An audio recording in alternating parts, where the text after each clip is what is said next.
Nối tiếp với Beauty Channel Talent tập 2 phần 1. Ngày hôm nay chúng mình sẽ cùng khám phá xem điểm yếu của Yan và Mio sẽ là gì. Hãy cùng đón xem những thử thách nào đang chờ các bạn này đây. Bắt đầu thôi.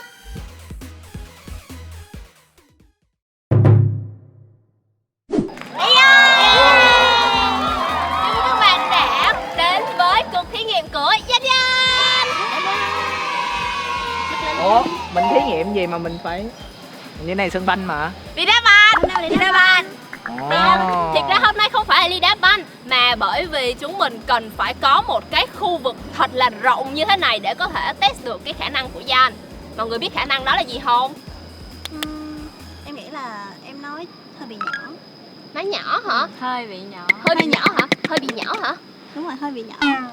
Cái điểm yếu của Yan lớn nhất đó là nói rất nhỏ. Mà nói vậy thì cũng chưa tin đâu, cho nên là bây giờ mình cũng sẽ phải thử nghiệm thử coi có đúng thật là Yan nói nhỏ không nha. Ok, vậy bây giờ mình đi qua thử nghiệm. Ta-da!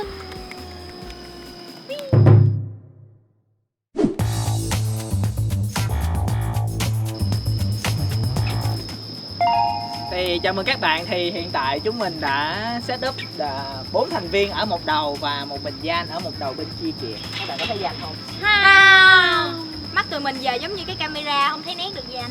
Thì đầu tiên là chúng mình sẽ thử nghiệm xem thực sự Yan nói nhỏ tới mức nào và khả năng Yan có thể nói lớn được tới mức nào. Hiện tại chỉ là thử thôi ha. Cô Ni ơi! Nghe rõ không? Bên này nắng lắm. Ok, nghe rồi. Thì bây giờ mình test Yan đi ha. Rồi bây giờ thì mình sẽ để Yan ở bên này, Yan sẽ cố hét thật là to để bên kia có nghe được không nha. 1, 2, 3. Hello, mọi người ăn gì chưa? Hả? Ăn rồi. Hả? Hả? Chào. Ủa mấy người điếc hả? Nghe không mấy bạn?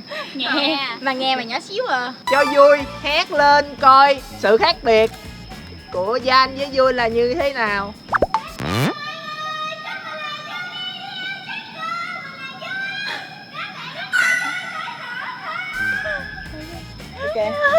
Ok. Thì rõ ràng là mình có thể nhìn ra được sự khác biệt giữa Yan và vui. Thì bây giờ chúng mình sẽ chuyển qua trò chơi nhé.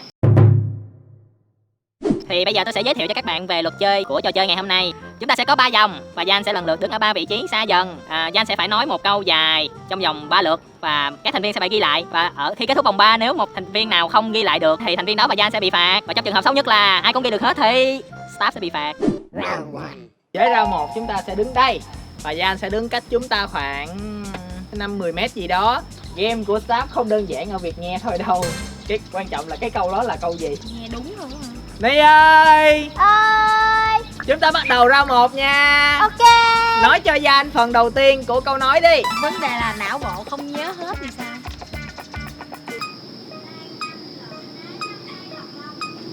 Hả? What? Là mình định nói lên đây nạch nồng. Lần đầu tiên. Đọc chậm thôi Yan ơi.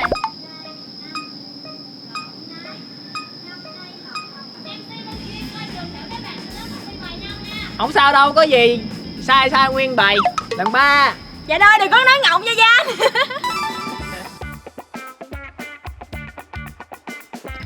Làng nành, lợn nái, năm nay lọt lòng.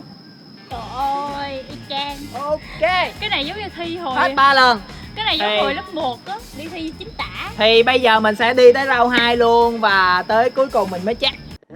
Và bây giờ thì chúng mình đang ở round 2 và tụi mình đã gọi là đi xa hơn một tí so với bên kia rồi. Và bởi vì vậy cho nên là chúng mình sẽ bắt đầu đọc tiếp câu thứ 2 của tụi mình nha. Cho em hỏi một thắc mắc, Yan có bị ngọng không? Có. Yan ơi, Yan có bị ngọng không? Có. Các bạn đã sẵn sàng chưa? Go. Ok, Yan. Lần đầu tiên bắt đầu. Lúa non là lúa dài, lúa lên lớp. Trời ơi, lại đi. Trời trúng tụ đi mấy má ơi, trúng tụ rồi. Lần đầu đã xong. Đây không cần biết. Đây là Tì. Ủa gì vậy? Ủa Các bạn chuẩn bị lần 2 nha. Tì Chắc vậy á. mọi người nghe. Tì không cho mọi người nghe, đọc lại chậm chậm thôi Danh ơi.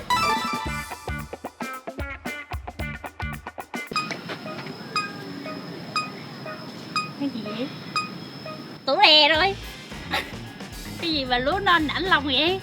Bây giờ chúng ta sẽ qua lần 3 Nhìn nha. rõ mấy má. Thật sự là đây là câu tủ của Ti. Đây là tủ của Ti ghi được 2 chữ. Không, đổi câu hả? Cưng. Câu của Tì là Câu nắng hỏi lên cuối cùng nha Ti. lớp nào lớp du. Lớp du đâu? Lớn lên Giang ơi, ăn bột cả lũ bây giờ. Lần 3. Trời ơi, tưởng trúng tủ. Lúa non nắng lửa nản lòng. Vui tự tin lỗ tay chó có vui. Sao rồi Ti? Lúa Trúng tủ không? Lúa non là lúa lấp là lúa lên lấp gì lấp nhiêu.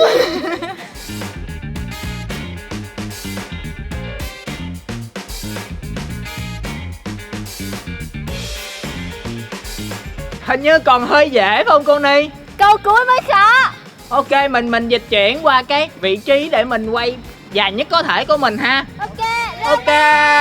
Mọi người à, cái này gọi là dã tâm của staff. Tại vì tới vòng thứ 3 là chúng mình đã move, gọi là di chuyển gấp 1,5 lần khoảng cách từ ban đầu. Giờ nhìn mọi người bé như con kiến.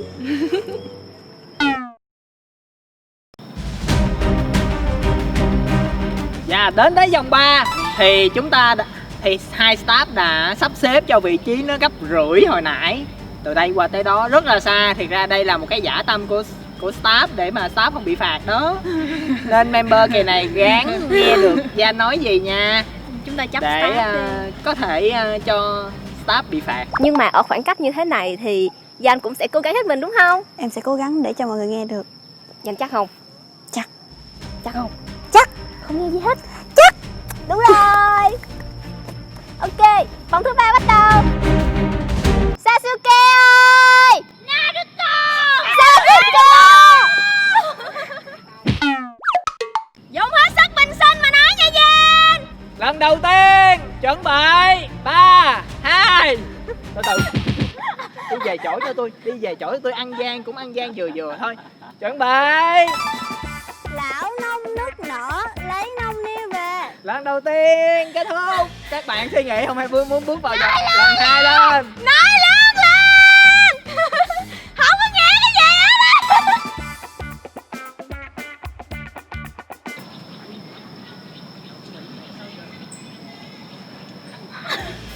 Lão nương. Bổn cô nương. Bổn cô nương gì cơ. Các bạn à, Lấy game lông cá đem nhân về. nhá. Đừng để bị phạt. Thấy Ti là Ti chuẩn bị bị phạt rồi đó. Cái gì mà lão gì vậy? Lấy cái gì đem về? Lấy lông hả? Em nghe rồi, sao cái Ti nó nói hồi quên luôn là không nhớ là cái gì. Lão Chuẩn bị lần 3 cuối cùng là quyết định này. Ti im lặng. Một bạn này. Ti là tôi quên hết rồi. Lấy chấm chấm chấm. Lão chấm chấm chấm nước nở lấy chấm chấm chấm về. Tại vì căn bản những cái câu như này á, nó dựa vào cảm giác nhiều lắm. Cho nên người ta cần thời gian để hồi tưởng và ghi nhớ. Nhưng mà sau đó Ti kiểu lùm trên tay là không nhớ được cái gì cả. Lão công. Lão cung. Lão nương. Lão gì đâu không biết.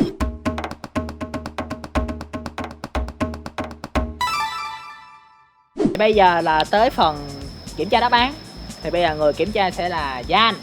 Mọi người sẽ phải đọc đáp án của mình cho Giang và Giang sẽ là người kiểm định xem nó đúng hay không. Đúng thì bỏ qua đúng không? Còn sai thì sao Danh? Trà sữa. Giang bị phạt. Trà sữa. Giang bị phạt. Giang bị phạt. Chuyện Danh bị phạt là tất nhiên rồi. Đúng, tại vì ở đây theo những gì staff thấy á, Thì mỗi đứa trường là hợp mỗi nào- cái khác nhau trường luôn hợp á. nào thì camera và staff bị phạt. Trường hợp đúng hết. Đúng. Cho mượn cái bút đi. Cho em mượn cái bút đi. Ti Danh chặt ai? Ti. Trời ơi. Em con đi khảo bài, còn việc leo còn gọi là khảo bài đầu tiên nữa. Vô em. Vô em. Làm ba mẹ nở mày nở mặt thôi em. Làng lành lợn lái. Thấy ngọng rồi đó. Làng lành lợn nái năm nay lạch lòng lúa non nắng lửa nản lòng. Lão đông nức nở lấy lông đi về. Ok. Đó. Khoan. Có kim ranh lợi chính tả không? Có. Ai đi sẽ là người kiểm tra. Ok. là nằm lợn nái năm nay lọt lòng, lúa non nắng lửa nản lòng, lão nông nức nở lấy lông đi về. Lấy lông nha mọi người. Lông lợn nái. Lâu lợn nái. Lông lợn nái. Làng là lợn nái năm nay lọt lòng, lúa non nắng lửa nản lòng, lão nông nức nở lấy lông đem về. Có điểm nhấn đó, có điểm nhấn đó. Mọi người nãy giờ là Yuki với lại Ti là đều là đi về đúng không? Này là đem về. Đó, phải đem về. Điểm nhấn. Hợp lý. Làng lành lợn nái năm nay lọt lòng, lúa non nắng lửa nản lòng, lão nông nức nở lấy nung đi về. Lấy nung. Nung là gì? Nung là gì? Nung là gì hả bạn Mio à? Nghe sao biết vậy? Cái nghĩa. Ok, bây giờ thì mình sẽ để Gian đọc kết quả cho mọi người đi ha. Thôi nên để một người khác đọc kết quả cho mọi người đi. Cô Ni đi, gọi là Ni đi. không, để Mình phải Gian- cho Ni đọc, mình cho Ni đọc để mình kiểm chứng không, cô Ni có đọc sai hay không. Không, để Gian đọc một lần nữa, phải tin Gian, phải có niềm tin. Đáp án sẽ là làng nành lợn nái năm nay lọt lòng, lúa non nắng lửa nản lòng. Nè. Đó đảo rồi đó, đảo. Lão nông nức nở lấy nông nia về. Nó lông nia về. Lấy nông nia. Lấy nông nia. Nông nia. Nông nia, dùng cô làm để làm nông đúng không? Ừ. Cái nông là cái giống như cái rổ nhưng mà nó sàn á, để Ai sàn biết được gạo. Đúng rồi. Lấy nông nia về chứ không phải là lấy lông đi về. Rồi lấy lông đem về. Kết quả là sao? Không được gì được cái đầu cái khổ. Bắt đầu.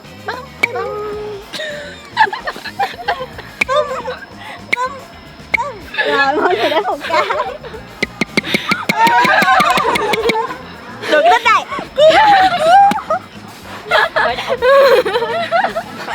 Còn thì nó tích tụ nhiều lắm. Mông cơ. Cái mông này.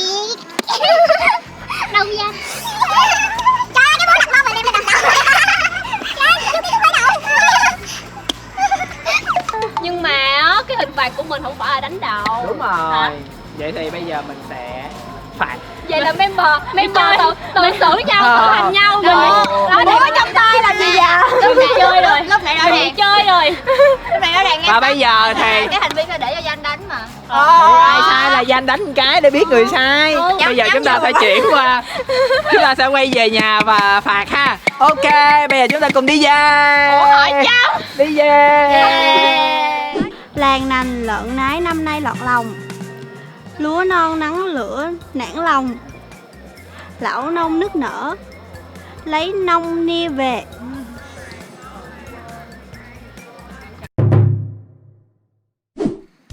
Game của Gian đã kết thúc rồi. Hãy đến với phần mà ai ai cũng đều mong đợi, xử phạt. 5 member sẽ phải chỉ hát theo một bài hát được chọn sẵn. Nghe đơn giản nhỉ, nhưng không dễ ăn vậy đâu. Staff đã chuẩn bị sẵn tai nghe, phát những bài nhạc ngẫu nhiên không ăn nhập gì cả cho 4 member trong lúc hát. Và member sẽ phải cố gắng hát đúng nhịp bài hát đã được chỉ định trong khi tai đang nghe một bài hát khác. Và tất nhiên, sẽ có một member được ân huệ không phải đeo tai nghe để có thể hát theo đúng nhịp. Nhưng liệu đây có phải là ân huệ thật hay không? Trước khi tiến hành hình phạt, chúng mình hãy cùng lắng nghe phiên bản đúng nhịp và cao độ đã nha. Yêu và yêu có thế thôi, thu về là mơ không ngớt, mong mong bên mưa, mong mong không như xa lại.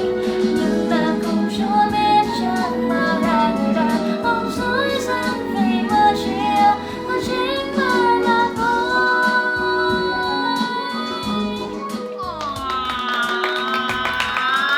Đúng là Mio có khác.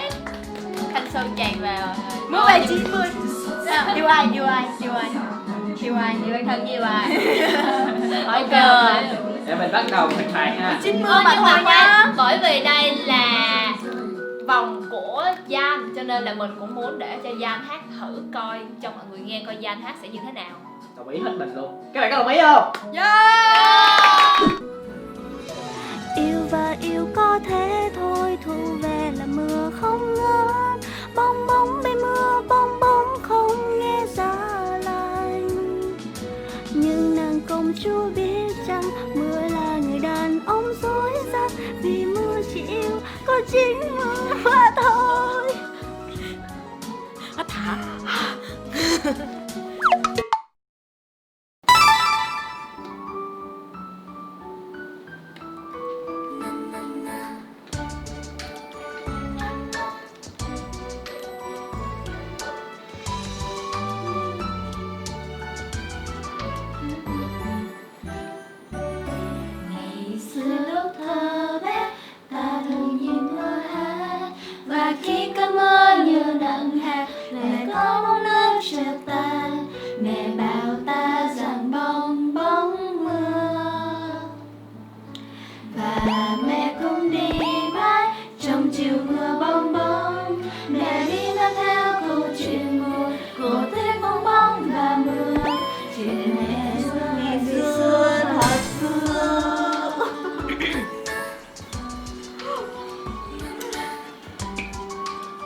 đùa giỡn với gió và trăng, được tự do cùng mưa hát.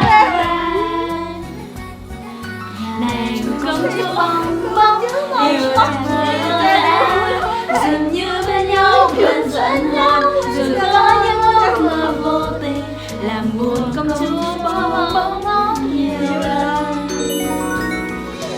Yêu và yêu có thể thôi, về là mưa không ngớt, bóng bóng bóng thôi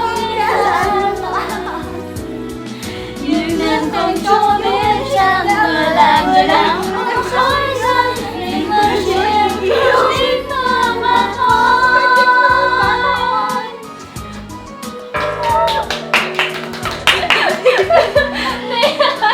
Trời ơi. How you like that? Mấy là mèo tình như thế nào? Thả mèo nghe nhạc con đã. Em nghe công chúa bong bóng 4 phiên bản. Còn đây nhạc của vui bự quá, em vừa nghe nhạc trong này vừa nghe vui hát thêm. Là mèo mấy. Hồi nãy là Giang đeo tai nghe cách âm cho nên là ngoài không nghe được gì hết, cho nên là hồi nãy đúng là Giang là giọng to nhất. Bạn ơi, bạn quên gì đó bạn. Mình có những giọng bè rất là truyền cảm.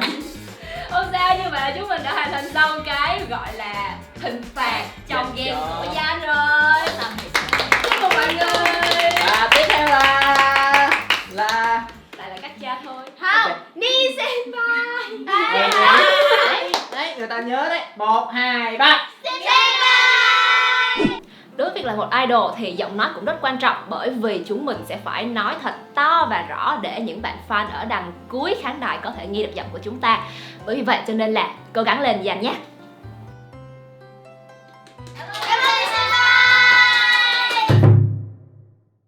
Yeah!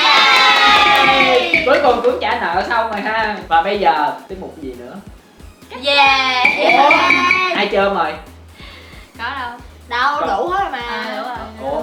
Còn cuối Bây giờ lấy ra cái đủ rồi. Không, tôi nhớ là còn một trái cách trà. Hết rồi. Ê, bỏ ra. Bỏ ra. Bỏ ra. Bỏ cái thứ trong tay ra. Đấy, chơi dâu.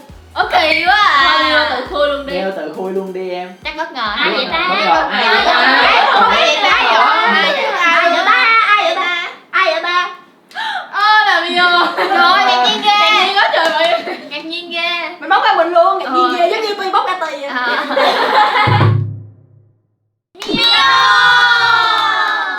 Cảm giác được yêu thích sẽ không tồi. Thì đối với trò chơi cuối cùng này là một phiên bản rất đặc biệt, là gương mặt bình thường nhất của Mio có thể. Giống mặt hồi nãy Mio chỉ vui á, lúc mà vui hóa thân thành Mio á. Mio sớm nhìn lên. Khuôn mặt bình thường của Mio sẽ như nào? Cười cái coi. Cười cái coi. Cười cái coi. Cười cái Cười cái coi. nghiêm túc. Khó ở. Cười nghiêm túc. Khó ở. Cười. Thì điểm yếu của Mio đó chính là Cười nhiều phép mà. Mặt khó Đang cười. nụ cười. Mio rất là khó cười. Đó, cho nên là bây giờ chúng mình sẽ cùng set up lại quang cảnh để mà bước tới game của Mio. Bắt đầu. Thì đây chính là setup game của Mio của chúng ta. Và bây giờ mình sẽ giải thích lại chơi nha. Chúng ta sẽ có 2 người, bên đó sẽ là member của mình sẽ là Mio. Đầu tiên thì tấm bảng này sẽ được dựng lên và member ở phía bên kia sẽ có 30 giây để chuẩn bị đạo cụ khiến cho Mio có thể bật cười. Sau khi đã chuẩn bị xong, tấm bảng sẽ gỡ ra và member sẽ bắt đầu có 30 giây để chọc cười bạn Mio. Bắt đầu. Xin chào, mình là Ki. Và như mọi người thấy đó thì trong 30 giây đó Mio cười thì giám khảo sẽ đâm quả bóng trên đầu của Mio. Còn nếu như sau 30 giây đó Mio vẫn không chịu cười thì giám khảo sẽ đâm quả bóng bên đầu của bạn member bên kia. Bây giờ chúng mình sẽ bắt đầu vòng đầu tiên nha. Căng thẳng quá như đi thi vậy đó. Áp lực đại học. Em là một người nghiêm túc, đáng yêu. 3, 2, 1. 30 giây bắt đầu.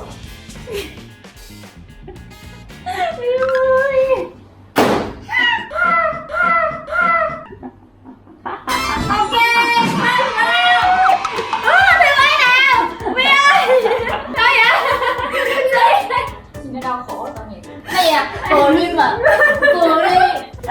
Cười từ thiện không?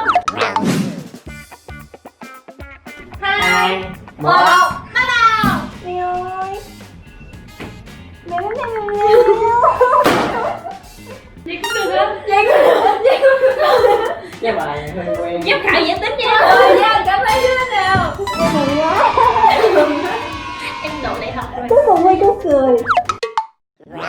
Cô giáo bắt đầu. Mio cố lên em. Em lần Bé này nhịn cười mạnh nè. mẽ lên em, mạnh mẽ lên em. Chơi nhanh một đi, vui chưa ăn lần nào. 1 30 giây. Bắt đầu. Không. Chào em, Như sẽ kể cho mọi em một câu chuyện. Như có một người bạn rất là xinh đẹp và cô ấy đây. Ta-da! Cảm ơn. Và có một điều nữa. Tôi nói bà đừng có lòng bầu nữa mà chính đã em đâu đi em cười. Mà chê. Thí sinh tự hủy. Thí sinh tự hủy.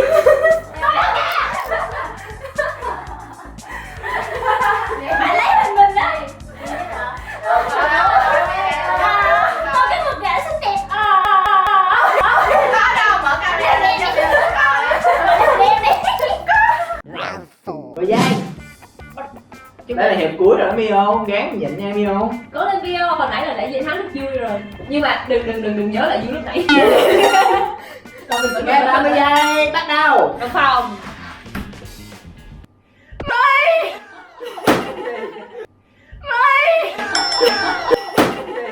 Cái gì? Chỉ một câu thôi. Anh chưa ồn nè. Lặp lề. Vâng, chúng ta đã có quán quân ngày hôm nay với một từ duy nhất. Ê, bữa nay chúng ta ăn bột chung đầy đủ. Ăn bột hơi nhiều và bây giờ mình sẽ báo thù bằng cách là cho Mio chọc cười lại member. Và nếu Mio chọc cười thành công thì member nó sẽ bị vẽ một cái gì đó lên mặt. Ok, bắt đầu. Bắt thu. 2 1 bắt đầu. Đồng phòng đi, nấu cơm. Đây vô chị, căng thẳng gì em? Ok. Mio thắng. Như béo thế này. 5 giây, bắt đầu. Em sẽ ký tên. 5 4 3 2 1. Nói vậy bạn trai này quá. Rồi, hết giờ. Đây là việc phải thể hiện. Ok. Nhìn camera. Đây ra xem thế nào. Đâu có vậy trái tim mà cây này nó bự quá, không vậy được. 2 1. Đồng phòng. Anh mất. Đi ra mà. Đi ra với tụi này. Ok. 5 giây bắt đầu. Giữ cầm nha, giữ cầm nha. Từ từ. Hết giờ. Cái hồi nãy của Dương kia nhìn giống trái tim hơn đó Mio. Đây, món em dễ gì chưa về á là nó sẽ gây Em chứ ơi mà là cái đầu nó khó vẻ. Ok, vui. Let's show qua cho camera coi cái trái chim như nào. trái chim bị giữa cầm, vị trí một dùi bạn ti. 1. Đồng phòng. Nhìn mấy bạn mắc cười để hiểu sao. Thí sinh để tiềm năng. Đừng nghe đây. Để nha.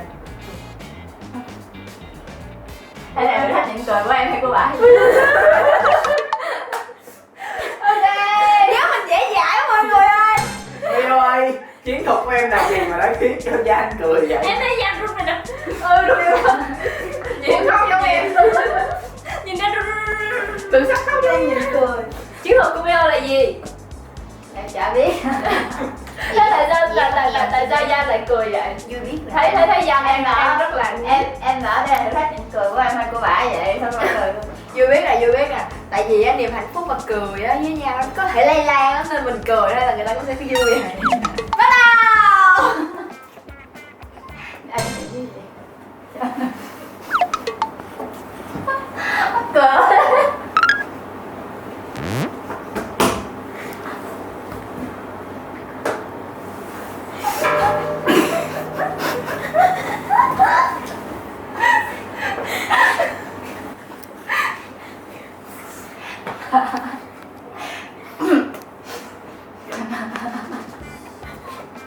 Tại đây là Hết giờ. ta chọc cười lại là rồi. Nó rơi nước mắt không kìa. Nó đánh cười nó rơi nước mắt luôn. Không dám. Phi ơi. Tại sao bạn có thể vòng qua được vậy? Lần đầu tiên anh nhìn được 30 giây. ở bên này là Tiên kiểu Nín cười nó nước mắt. rồi thì Tiên đã rất cố gắng trong 30 giây vừa rồi thì các bạn member cảm thấy ai xứng đáng chiến thắng ở vòng này hơn? Mio.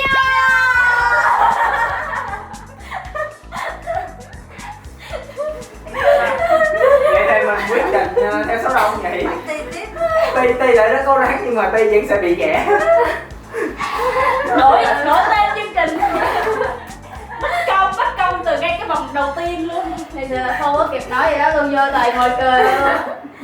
Mới vô chưa gì đó. Chưa có kịp nói. Đã làm gì đã chưa? Không có nhìn rồi. Vòng quanh kia. Méo méo. Ok, Ti hãy khoe cái tattoo mới. Hay là Hôm nay ai cũng được Mio bắn tim lên mặt hết ha. Nói Thật từ sự đầu. là mình cũng phải công nhận là Mio rất là dễ cười. Nhưng mà chắc là khi mà ở phòng tập hoặc là những cái lúc mà nói chuyện ở trên sân khấu thì Mio gọi là tập trung quá, cho nên là khuôn mặt có hơi hiếm khi cười một tí. Nhưng thực sự là Mio rất là hay cười nha mấy bạn. Cười là thấy xinh nha. Cười cái là Mio, cười cái cho đẹp nè. 2, 3. Tưởng tượng mặt Mặt Ti đây. Rồi, vậy thì chúng ta đã có kết luận của Mio đúng không? Vậy thì chúng ta sẽ tiếp theo là ID Sepa. Đối với một idol thì nụ cười là một thứ rất là quan trọng, bởi vì đó sẽ là thứ sẽ khiến những bạn fan đến gần với chúng mình hơn. Và thông qua nụ cười của mình, chúng mình cũng có thể truyền cảm xúc của mình đến với các bạn fan. Bởi vì vậy cho nên là các bạn nhớ hãy cười nhiều hơn nha. Cảm ơn ID Sepa.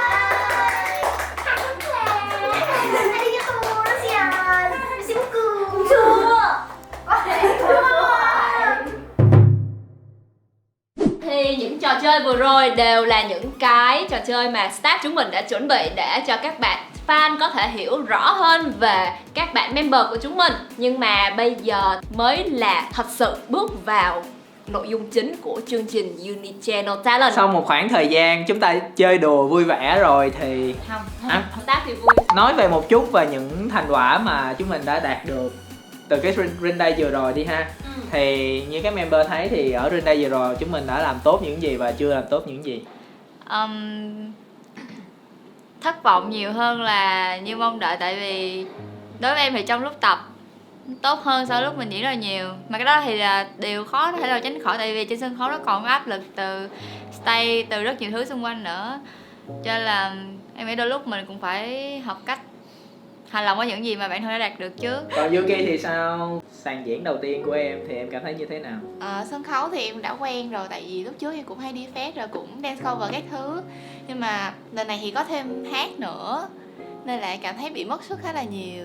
Nên là hy vọng sắp tới thì em sẽ được rèn luyện để có thêm sức lực để mà vừa hát vừa nhảy. Khi mà vui coi cái clip diễn của mình sau fest đó thì mình vui thấy thì gọi là cái kỹ năng nhảy của mình lên diễn khá đồng đều. Nhiều lúc có một khúc mà nhìn đều quá, mình thích mắt quá, cứ tua đi tua lại. Nhưng mà vui nghĩ là kỹ năng hát của nhóm mình nên trong 3 tháng sắp tới của Training Program, vui mong là nó sẽ được lên hơn. Em đã cố gắng hát lớn hơn. Thực ra thì có một bí mật, đó chính là ở cái hình phạt khi mà đeo tai nghe thì giọng lớn nhất là Danh. Đúng rồi, chính xác. Lúc đó thì khi 5 người cùng hát, Danh có thể hát to hơn nữa. Thực sự là do Danh ngại thôi. Nên 3 tháng tới sẽ còn rất dài, nên hãy cố lên. Cố lên nha. Thì không biết là Vui đã có kế hoạch gì, hoặc là mình đã có những cái nói chung là đã làm được những gì để mà có thể khiến cho kỹ năng của cả nhóm nâng cao hơn không? Thực chất thì trước Spring Day thì tụi mình đã có tiếp xúc với một bạn gọi là giáo viên đi ha, dạy nhảy, và bạn ấy đã giúp tụi mình nâng cái kỹ năng gọi là cảm giác bài nhảy như thế nào, kỹ năng gọi là giúp mình cảm nhịp tốt hơn. Tại vì trong nhóm có một vài thành phần như con Ti chẳng hạn thì nó bị điếc nhịp, điếc cảm nhận, thì đã giúp Ti cảm nhận được điều đó nhiều hơn. Và nói chung là nhóm mình đã có một giáo viên dạy nhảy. Yay! Thì không biết là cái liều lượng bài tập của cả nhóm có gì thay đổi hơn không? Thì thôi có nhiều lắm, nó đã thay đổi rất là nhiều. Kiểu trước đó sau khi tập nhảy xong em có thể đi chơi với nhau, đi ăn đi uống. Còn bây giờ tập xong Nhi muốn về nhà ngủ rồi. Tắm rửa và ngủ. Từ khi có giáo viên vô thì mình có bài gì ta? Một bài cơ bản về khởi động cơ cho, rồi sau đó ép dẻo. Không, ép thể lực. Trời, dã man nhất là thể lực, là mỗi lần thể lực xong là không muốn làm gì nữa hết. Rồi sau đó là tới ép dẻo, mà rồi sau cuối cùng là chỉnh bài. Rồi chỉnh bài xong rồi sau đó xả cơ ra. Mặc dù bài tập cực nhọc như thế nhưng mà 3 tháng tới tụi em rất là mong đợi.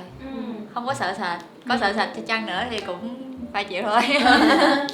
Thì thực ra thì bạn giáo viên ấy đã có quay một cái clip giới thiệu và cũng như là nói về những ấn tượng ban đầu, cộng với nhận xét đôi chút về mặt kỹ năng của từng thành viên hiện tại. Thì có lẽ bây giờ mình sẽ cho các bạn thành viên có thể xem những cái clip mà mình đã chuẩn bị sẵn. Vậy thì chúng ta tạm dừng một chút để stop chuẩn bị và chúng ta sẽ quay trở lại ngay sau đây. Xin chào tất cả mọi người, mình là Moon, hiện tại đang là giảng viên dạy nhảy cho thành viên của Unidia. Check. Hôm nay hiện tại mình đang ở đây để gọi là nhận xét tổng quát về tất cả các thành viên. Hiện tại thì mình sẽ nhận xét về chị Yui trước. Đối với mình, ấn tượng đầu tiên là một người chị khá là năng nổ, tính chất của một leader, rất là nhiệt tình, nên là mình rất thích tính cách của chị. Đối với lại cách trình diễn của chị thì vì đã được làm idol được 7 năm nên là việc trình diễn của chị rất là thu hút ánh nhìn của mình. Dù động tác còn hơi lấn cấn một vài chỗ, nhưng so với mặt bằng chung tất cả các thành viên trong nhóm thì chị Yui được coi đánh giá là tốt nhất. Yui với những kinh nghiệm như vậy thì về kỹ năng nhảy thì vẫn còn những mặt hạn chế nào, và so với buổi test đầu tiên thì bạn nhìn nhận ra được những kỹ năng nào bạn Yui có thể phát triển thêm? Cái cách Yui lead các bạn và cái cách Yui tỏa nhiệt ở động tác, đó là điều em thích nhất. Nhưng mà về cái phần chắc kiểu truyền đạt của chị Du chưa được tốt, nên là việc các bạn khác còn lại tiếp thu á, nó không được tốt, nên là việc bài nhóm có vẻ không được đều, nên dẫn tới việc bài nhóm nó sẽ không được đều. Nên em nghĩ đó là việc mà chị Du nên cần chú ý cách truyền đạt của mình đối với tất cả các thành viên. Còn về mặt kỹ năng cá nhân của Yui thì như thế nào? Hiện tại đang rất tốt, cần bản thân chị ấy cần phải tự boost mình lên nhiều hơn nữa, chứ đừng dậm chân tại chỗ, đó là điều không nên khi mình đã hoàn thành tốt. Ok, tiếp đến là bé Mio. Theo như mình được biết thì bé này chuyên về hát nhiều hơn, nên là việc nhảy của em có vẻ hơi phần thiếu tự tin trong một chút. Và đặc biệt là khuôn mặt của em có vẻ, thực sự là lần đầu tiên gặp mặt thì bé rất là xinh, nhưng mà mình bị khuôn mặt ấy làm cho hơi sợ một xíu. Như lúc nhảy thì em có cười lên nhìn rất là đẹp, nhưng mà chắc do bẩm sinh là khó ở nên khuôn mặt hơi khó ở, nên là ấn tượng hơi xấu một xíu. Nhưng mà so về động tác của em thì mọi thứ đều nhiệt huyết là tốt, thoải mái, nên mình rất thích. Thì về Mio, ngoài những mặt bạn thấy lúc nãy thì còn những kỹ năng bạn test thì Mio bạn thấy như thế nào? Có những gì đặc biệt Mio cần phải chú ý để phát triển mình được nữa? Mio là bé thuộc dạng là dáng ổn, nhưng mà khi mà về nhảy, tại vì bạn là chuyên hát nên là về nhảy bạn bị thiếu tự tin khá là nhiều. Đã vậy còn khi mà nhảy thường ánh mắt bị dao động và nhìn xuống dưới đất khá là nhiều, nên đó là điều mà mình cảm thấy hơi tiếc. Nên là về mảng nhảy cần phải lưu ý. Chị sẽ lưu ý về em rất nhiều. Ok. Chị Gian thì mọi người theo mình biết chị Gian là visual, nhưng mà đúng lần đầu tiên mình gặp chị thu hút ánh nhìn chị rất là tốt, trên sân khấu rất là đẹp, bling bling. Nhưng mà tại vì về như thế nên là về mảng nhảy á vẫn bị giống Mio. Về khoảng nhảy là rất là dễ nhìn xuống đất, rồi bị dao động ở tác động bên ngoài. Nên vì cũng chưa từng học nhảy nữa nên là việc động tác của chị Giang có vẻ còn yếu nhất trong nhóm. Nên là em mong chị sẽ cùng em cố gắng. Cố gắng. Ok. Thì mình khá là ngạc nhiên khi theo info các anh chị đưa cho mình thì con bé là một đứa tay ngang vào, không biết nhảy, không biết hát. Nhưng mà khi đứng vào đội hình thì Thi thuộc dạng gọi là khá là tốt và rất nắm rõ điều mà mình đang làm. Mình nghĩ là khi mà nhìn vào Thi thì mọi người sẽ kiểu nhìn vào là chỉ cười thôi. Tại vì con bé rất là năng lượng. Nhưng mà vì chưa có gì hết nên là lúc nhảy còn rất là lung túng. Nên là mong em sẽ cố gắng và để ý hơn việc mình đứng đâu ở bất cứ vị trí nào thì mình cũng sẽ rất là tỏa sáng. Ok, rồi tiếp tới là thành viên cuối cùng, Yuki. Bé là một người gọi là dáng rất là đẹp, thực sự rất là cao luôn, rất là dễ thương. Đã từng nhảy dance cover rồi nên là việc bắt nhịp, bắt bài của bé rất là tốt, rất là nhanh. Nhưng mà vì chưa được học hay là chưa được ai chỉnh hết nên là việc nhảy của em còn hơi chưa tốt, còn bị thiếu tính tự tin và kiểm soát khuôn mặt của mình trên sân khấu nên vẫn hay nhìn xuống và bị dao động. Đó là điều mình cảm thấy tất cả các thành viên đều bị mắc phải. Nên là dù em đã từng cover và tự nhảy rồi nhưng mà chị muốn em có thể cố gắng tìm chỉnh chu thêm một xíu nữa thì sẽ tốt hơn. Xét về mặt tổng quát thì nhóm thiệt sự mang cho mình cái năng lượng của tuổi trẻ, năng lượng nhiệt huyết, yêu thích điều mình đang làm. Đó là một cái năng lượng mà mình được nhận được từ tất cả các thành viên trong nhóm.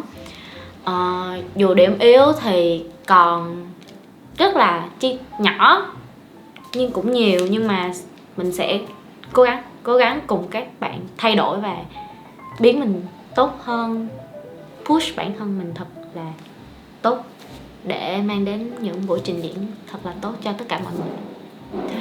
Ok. Thì theo bạn là cái kỹ năng nào của nhóm là hiện tại là thấp nhất mà theo bạn nghĩ? Độ đồng đều khi mà các bạn nhảy là điều mà mình cảm thấy hơi tiếc khi các bạn không có. Biên độ động tác của các bạn cũng chưa được tốt nên là đó là điều mà mình cảm thấy yếu nhất của nhóm hiện tại bây giờ. Cảm ơn Moon nhiều. Sắp tới vất vả cho Moon rồi. Thật ra là cái clip này là đã được quay lại sau cái buổi đầu tiên mà Moon gặp các thành viên. Cho nên là những cái nhận xét ở lúc đó nó sẽ khác so với những cái gì mà thành viên đã thể hiện vào Spring Day vừa rồi, đúng không? Bảo sao nhẹ nhàng thế. Hãy để tới gần cuối những tập cuối cùng chúng ta sẽ được nghe một lần nữa về những lời nhận xét tại thời điểm hiện tại của Moon. Thì rất là mong Moon nếu có xem được clip này thì hãy thật sự mạnh tay với các thành viên. Không cần phải nương tay đâu, và hãy cố gắng để các thành viên có thể đạt được những điều tốt nhất mà các bạn ấy có thể đạt được. Vì đây chỉ mới là khởi đầu một hành trình thôi, nhưng mà sẽ còn rất là nhiều tập phim khác nữa, nên là các bạn đừng bỏ lỡ bằng cách là hãy like và subscribe và theo dõi tụi mình nhé. Và đừng quên là series YouTube này của chúng mình sẽ được phát sóng mỗi tập mới vào Chủ nhật hàng tuần. Cho nên là mọi người nhớ hãy theo dõi tụi mình vào mỗi Chủ nhật nhé. Hãy nhớ để lại comment cho chúng mình biết và những điểm chúng mình cần cải thiện hơn nữa vào những dự án sắp tới nhé. Ok, và lời cuối cùng thì chúng mình hãy cùng chào tạm biệt mọi người và giới thiệu lại bản thân của chúng mình nhé. Bye bye. Hẹn mọi người tuần sau nha. Và cuối cùng